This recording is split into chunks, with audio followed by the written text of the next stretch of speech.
బంగ్లాదేశ్ తో మ్యాచ్ లో Rohit catch drop చేయగానే అందరూ చాలా డిసప్పాయింట్ అయ్యారు. అయితే అందరికంటే ఎక్కువ రోహిత్ శర్మనే డిసప్పాయింట్ అయ్యాడు. అది మామూలుగా ఓ క్యాచ్ అయినా అంత ఫీల్ అయ్యేవాడు కాదేమో.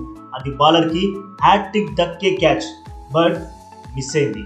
బౌలర్ కి హ్యాట్రిక్ దొరకడం చాలా చాలా రేర్.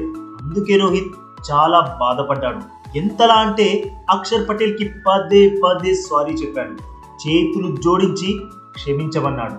ఇది జరిగాక మనం బ్యాటింగ్ చేస్తున్నప్పుడు కేఎల్ రాహుల్ కొట్టిన షాట్ ని జాహీర్ నేలపాలు చేశాడు. ఆ టైంలో రోహిత్ రియాక్షన్ హైలైట్ అనిపించింది. నేను నీ క్యాచ్ వదిలేసా, ఇప్పుడు నువ్వు మా క్యాచ్ వదిలేసావు, లెక్క సరిపోయిందంటూ ఇచ్చిన రోహిత్ రియాక్షన్ అందరినీ ఆకట్టుకుంది. మ్యాచ్ లో Rohit Bangladesh batter shoe lace కడుతూ కనిపించాడు. టీమిండియాకి కెప్టెన్ అయ్యుండి ఎలాంటి ఈగో ఫీలింగ్ లేకుండా అలా చేయడం చాలా మందిని ఇంప్రెస్ చేసింది. రోహిత్ నువ్వు నిజంగా చాలా గ్రేట్ అంటూ ప్రశంసల్లో ముంచెత్తారు. ఇక రోహిత్ ఈ మ్యాచ్ లో 41 రన్స్ సాధించాడు. దీంతో ఓడిఐ కెరీర్ లో 11,000 పరుగులు పూర్తి చేసుకున్న సెకండ్ ఫాస్టెస్ట్ బ్యాటర్ గా ప్రపంచ రికార్డు సృష్టించాడు. ఇవి బాస్ బంగ్లాదేశ్ తో మ్యాచ్ లో రోహిత్ శర్మకి సంబంధించిన టాప్ హైలైట్స్. ఈ అప్డేట్ నచ్చితే తప్పకుండా వీడియోకి లైక్ కొట్టండి.